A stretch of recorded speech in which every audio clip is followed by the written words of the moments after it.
Let me tell you something the movies will never tell you. Wild Bill Hickok and Calamity Jane probably didn't even like each other that much. He was a cold, narcissistic professional, obsessed with his own legend.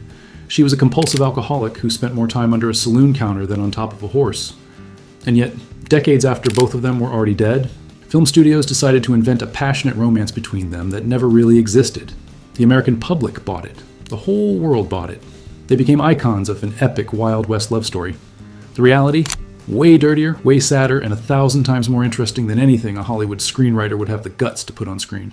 Identity Wild Bill cultivated like a product. Before Wild Bill Hickok existed, there was James Butler Hickok, son of an abolitionist farmer from Illinois. The difference between the two wasn't skill with a pistol, it was aesthetics. When he got to the West, Hickok understood before anyone else that the performance was worth more than the bullet.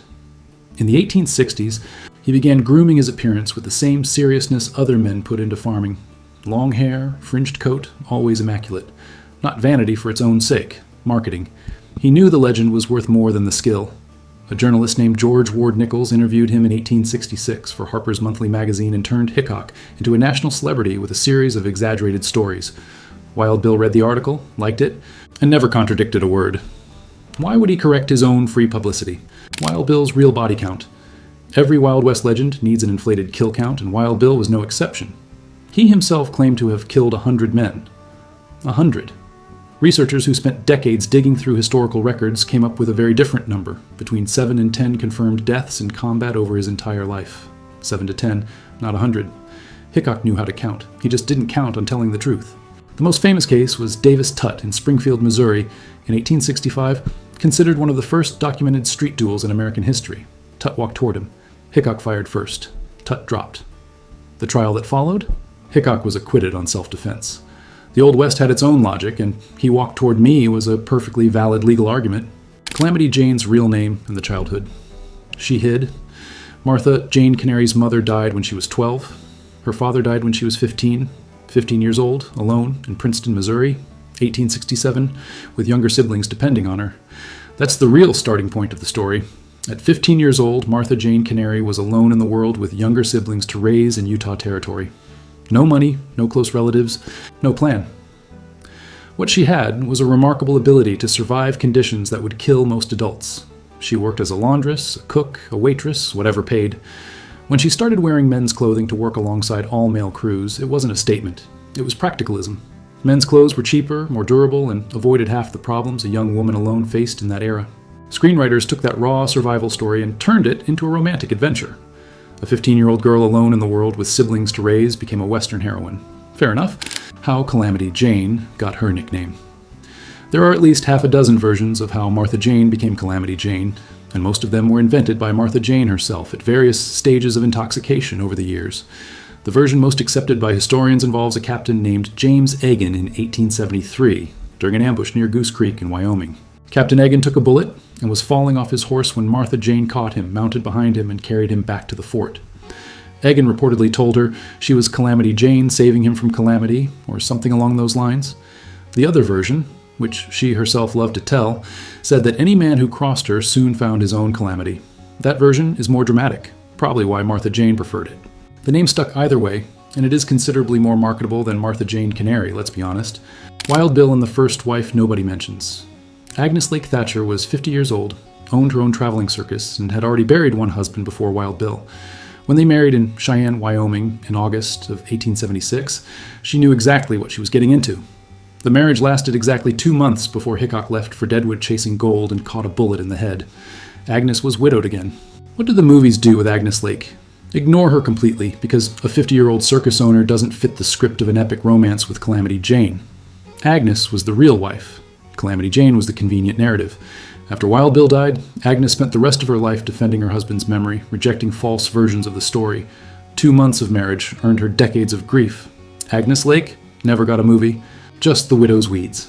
The death of Wild Bill, Aces and Eights, August 2nd, 1876. Deadwood, South Dakota. Wild Bill Hickok was playing poker at saloon number 10 when a man named Jack McCall walked in from behind and shot Hickok in the back of the head. No warning, no duel, no chance. The hand Hickok was holding at the moment of his death became famous. 2 black aces and 2 black eights, with a 5th card historians never definitively identified. That combination became known worldwide as the dead man's hand, and it still is today. McCall was tried, acquitted in an irregular first session, then retried when it was discovered the jury had been tampered with. At the second trial, he was convicted and hanged in March of 1877. The irony is that Wild Bill, the legendary gunfighter, died with his back to the door, something he knew never to do. On that specific day, the only available seat was the one that left his back exposed. He was uncomfortable about it, sat down anyway. Calamity Jane in the Army. A complicated relationship. Calamity Jane worked on at least 2 military expeditions as a scout in the 1870s, which was absurdly uncommon for a woman of that era.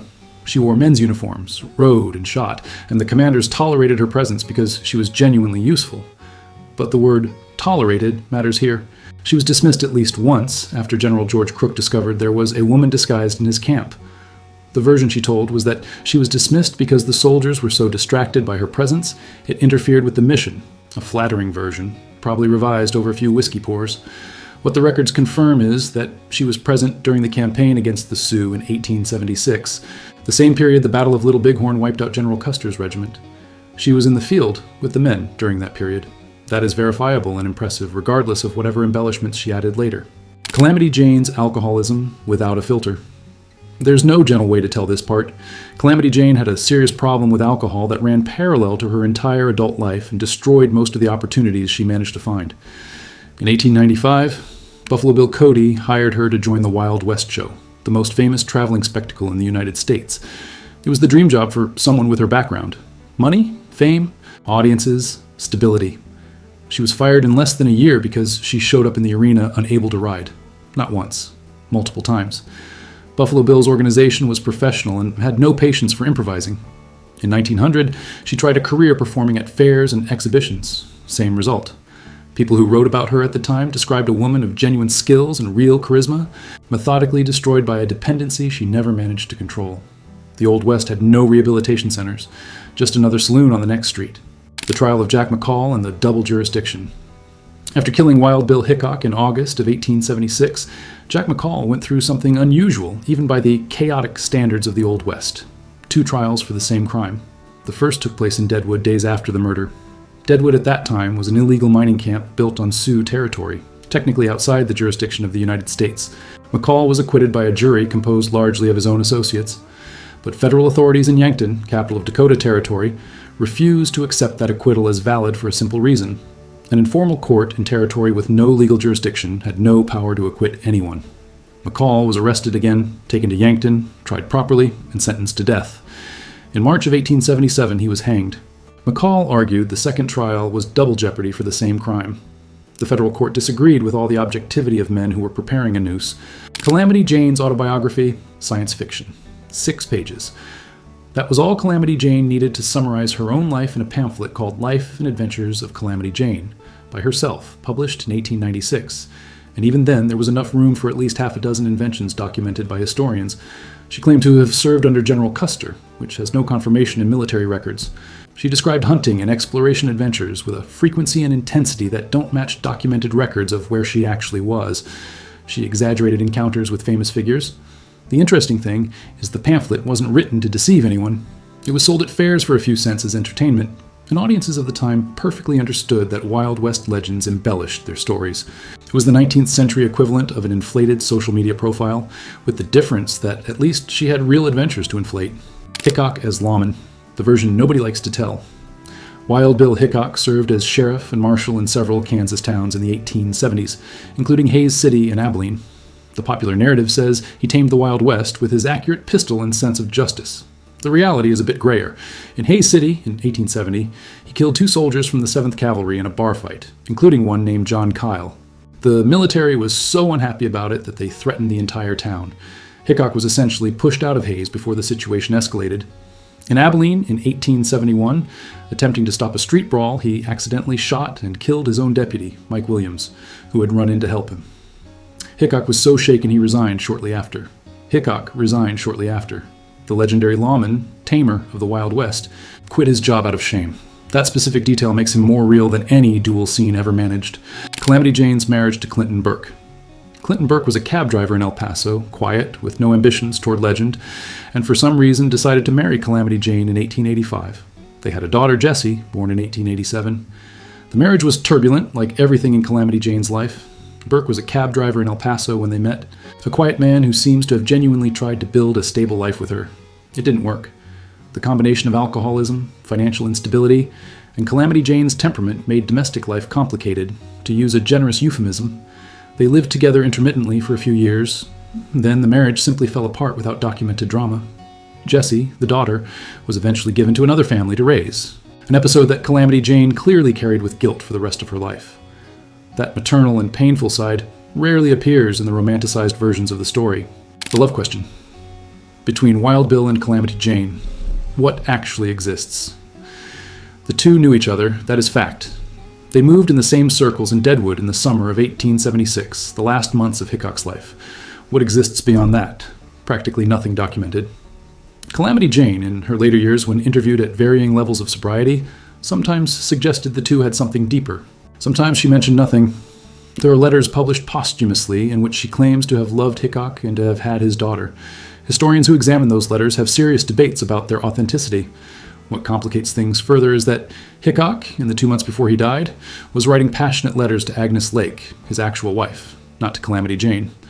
Hollywood took a possible friendship of a few months, seasoned it with the aesthetic appeal of the two, and turned it into an epic romance. That's what the industry does. Fiction sells better than they probably ran into each other at the same saloon sometimes. Charlie Utter, Wild Bill's real friend. Wild Bill Hickok's closest friend was not Calamity Jane. It was a man named Colorado Charlie Utter, a guide, explorer, and businessman who was with Hickok in Deadwood during the fatal summer of 1876. When Hickok was murdered, it was Charlie Utter who paid for the funeral, who chose the burial site at Moriah Cemetery, and who had the original headstone made. Utter was meticulous, well-dressed, professional, almost the opposite of the Old West stereotype. He published an obituary in Deadwood's local newspaper that simply read, "Pard, we will meet again in the happy hunting grounds to part no more." After Hickok died, Utter stayed in Deadwood for a while, then moved to New Mexico and later to South America. He died in Panama around 1921, relatively forgotten. The best friend of the most famous character in the Wild West passed through history without earning a single movie. Wild Bill's alcoholism problem too. Wild Bill Hickok had his own problem with drinking, though less catastrophic than Calamity Jane's. In his later years, there was also another issue, glaucoma. In 1876, during the Deadwood period, Hickok's vision was seriously compromised. The most famous gunfighter in the Wild West was going blind. There were days he could barely distinguish shapes at a distance. That partly explains why he had grown more cautious, more dependent on playing poker, an activity that required less of the sharp eyesight that had built his reputation. When he was murdered, Hickok was 39 years old with a body that had accumulated the cost of a life of violence, drink, and brutal conditions. The movie legend is a man in his prime, invincible, sharp-eyed. The reality of August 1876 was a 39-year-old man with glaucoma, playing poker in an illegal city because there wasn't much left to do with a gunfighter's reputation when your hands shake and your eyes fail. Dime novels, the myth-making machine. The dime novels, the cheap 10-cent books that flooded the American market from the 1860s onward, were the real myth-making machine of the Wild West. Wild Bill Hickok appeared as a character in at least 25 of these publications during his lifetime, most of them written without any consultation with him. The authors invented adventures, dialogue, villains, romantic partners. Hickok actually did a theater tour in the 1870s with Buffalo Bill Cody, starring in plays based on books written about himself, and clearly didn't enjoy the process much. He was described as a terrible actor who forgot his lines and felt awkward on stage. But the money was decent. Calamity Jane appeared in dime novels, especially after 1880, once her fame was established. The book versions turned her into a gunfight and hunting heroine that she herself clearly found amusing to read. She sold autographed photos based on that image from the books. The product was herself. Buffalo Bill Cody and the famed Circus. William Frederick Cody, Buffalo Bill, was the savviest businessman the Wild West produced and understood before anyone else that frontier-based entertainment would be an enormous business. His Wild West show started in 1883 and traveled the United States and Europe for decades. The genius was hiring the real people, Annie Oakley, Sitting Bull, and yes, Calamity Jane for a brief period. The show wasn't documentary, it was spectacle. But the fact that it used real figures gave it a layer of credibility that pure fiction couldn't achieve. When Sitting Bull left the show after one season in 1885, he said he was tired of displaying his defeat to crowds of white people. A sentence worth a doctorate in cultural studies. Buffalo Bill's show was responsible for permanently cementing the aesthetic of the Wild West in the American imagination. Cowboy, Indian, heroine on horseback. Everything Hollywood later simply copied with cameras. The real Wild Bill on stage, an adorable disaster. Between 1873 and 1874, Wild Bill Hickok was part of the theatrical company Scouts of the Prairie, alongside Buffalo Bill Cody and Texas Jack Omohundro. The play was essentially a series of melodramatic Wild West scenes staged for Eastern audiences who had never left New York or Boston. The Chicago Tribune critic called it the most ridiculous play I have ever seen in my life, which probably made it an absolute hit with audiences. Hickok was consistently described as the worst actor in the cast, and the cast was not exactly the Yale School of Drama. He forgot his lines. He stared fixedly at the audience instead of at the other actors. On at least one night, when actors hired to play hostile Indians attacked on stage, he fired blank rounds so close to them he burned the actors' legs. With Hickok on stage, even the extras faced risk of injury. At least it was authentic. Calamity Jane's final years. Real decline.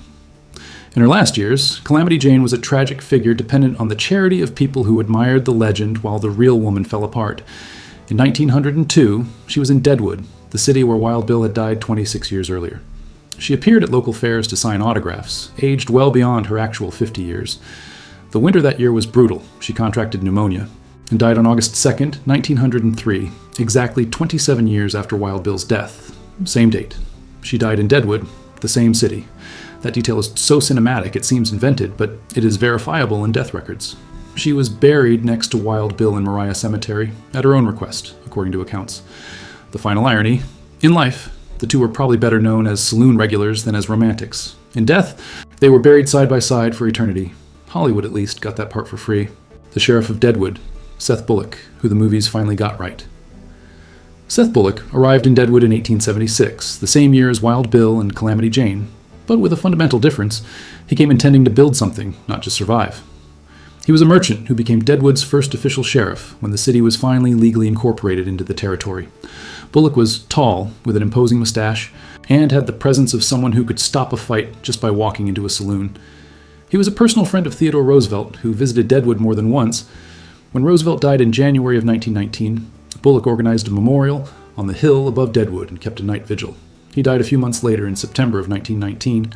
The television series Deadwood from 2004 gave Bullock a relatively honest treatment, which is unusual for the genre. Sometimes the writers actually do their homework. Annie Oakley, the woman Calamity, Jane never was, but everyone confuses. Annie Oakley could hit a coin tossed in the air at 30 paces. She could shoot backwards using a mirror.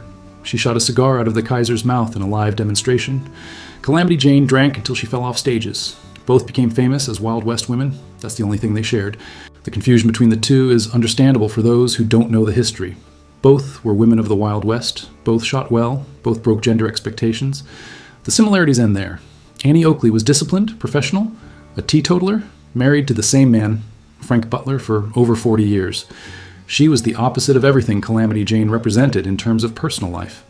Oakley's precision was documented and measured. She could shoot and hit a coin tossed in the air at 30 paces. She could shoot backwards using a mirror. She shot the cigar out of Kaiser Wilhelm II of Germany's mouth during a visit to the Wild West show, which, in retrospect of World War I, was perhaps the most missed opportunity in history. Annie Oakley never set foot in Deadwood. Calamity Jane never came close to Annie Oakley's actual skill. Deadwood, the most illegal city in the United States. Deadwood was founded illegally in 1876 on Black Hills territory, which belonged to the Sioux by treaty. The Treaty of Fort Laramie from 1868 guaranteed those lands to the Sioux forever. Then, gold was found in 1874 during Custer's expedition, and forever turned into until gold shows up.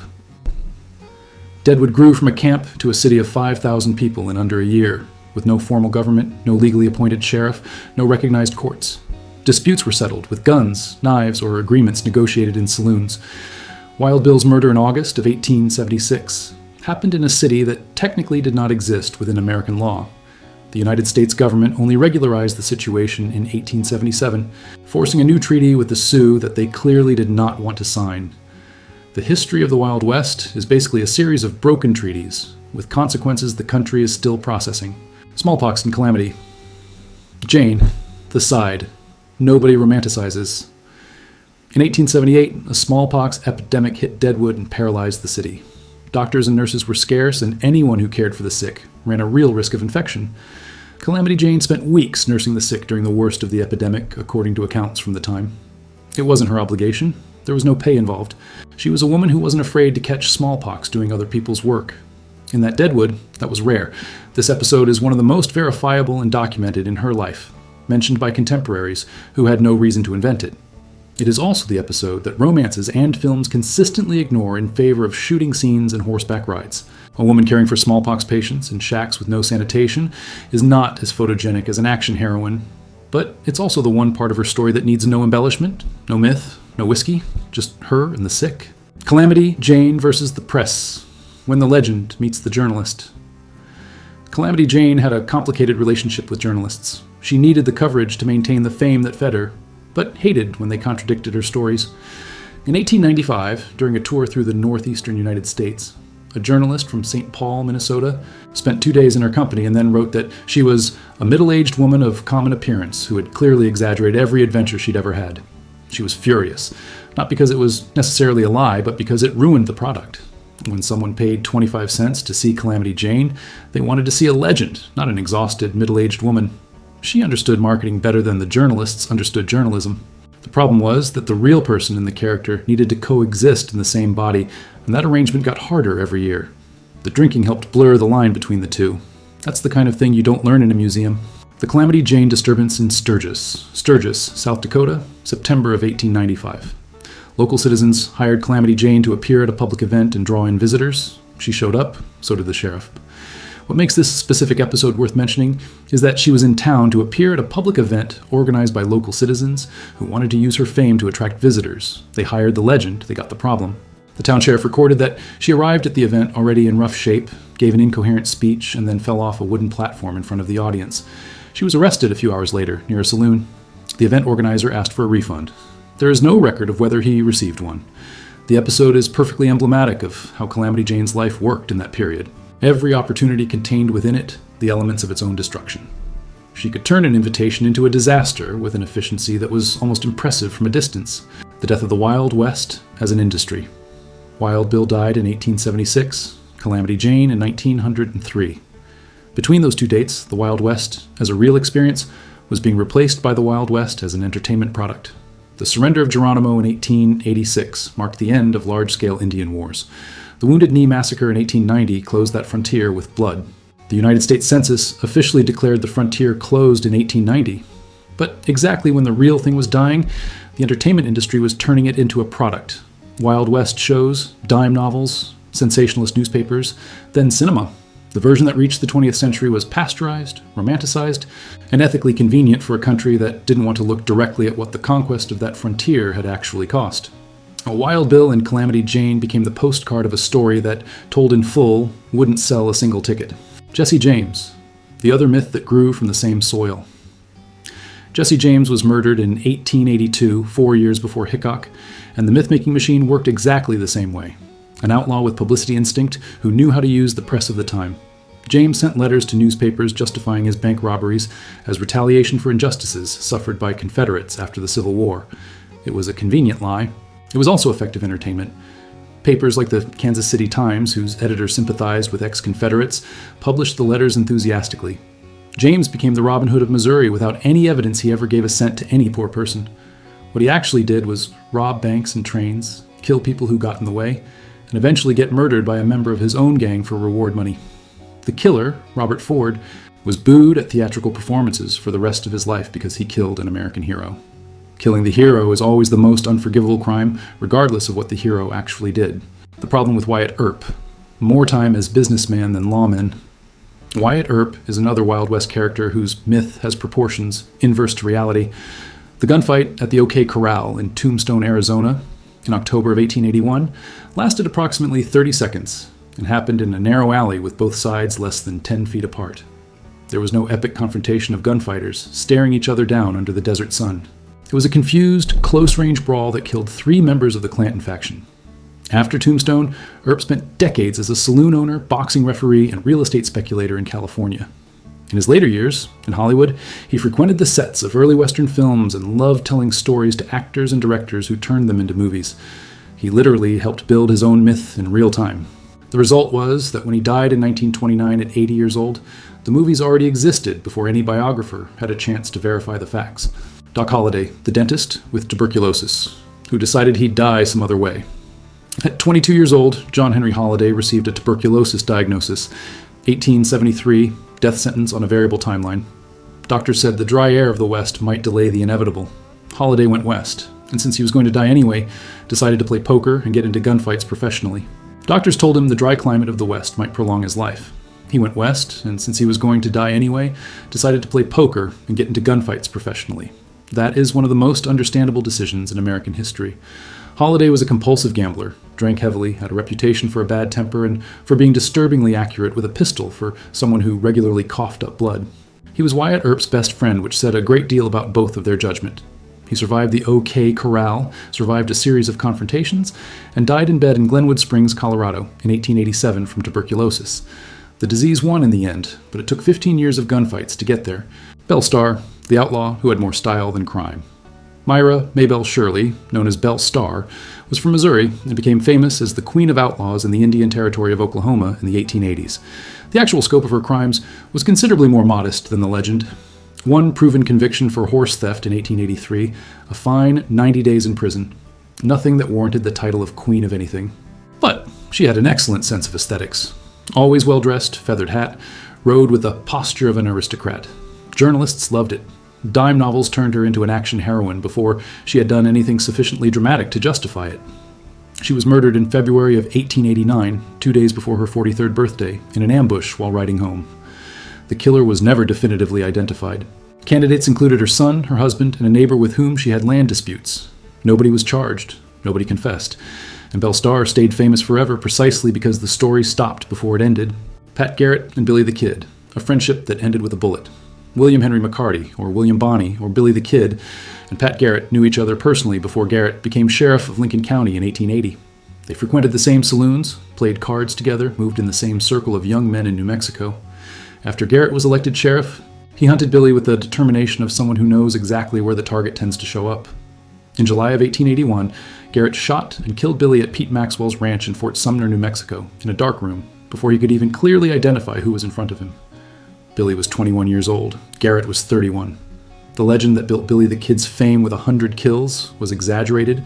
Historians documented between 8 and 9 deaths attributable to him, some in group combat. Garrett was killed in 1908 in a land dispute, decades later.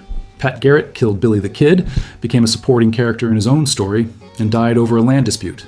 The Old West charged everyone, not just the outlaws. The legacy of the two, what was actually left. What Wild Bill Hickok and Calamity Jane actually left behind was not the romance that never existed. It was the demonstration of how a person can become their own product in the 19th century, decades before social media, image agents or brand strategists existed. Hickok understood that appearance and narrative were worth as much as actual skill. Calamity Jane understood that fame, once earned, needed to be constantly fed with performance or it declined. The two operated in a period when the line between reality and entertainment was being negotiated for the first time on a large scale in American culture. The result was that their real stories, which are genuinely fascinating, were buried under layers of convenient fiction. Historians spent decades trying to find the two of them underneath everything that was invented about them. What they find is always messier, more human, and more interesting. A woman who survived everything except her own fame. A man who understood before anyone else that the legend outlasts the body. They both got that part right. On most other things, not so much.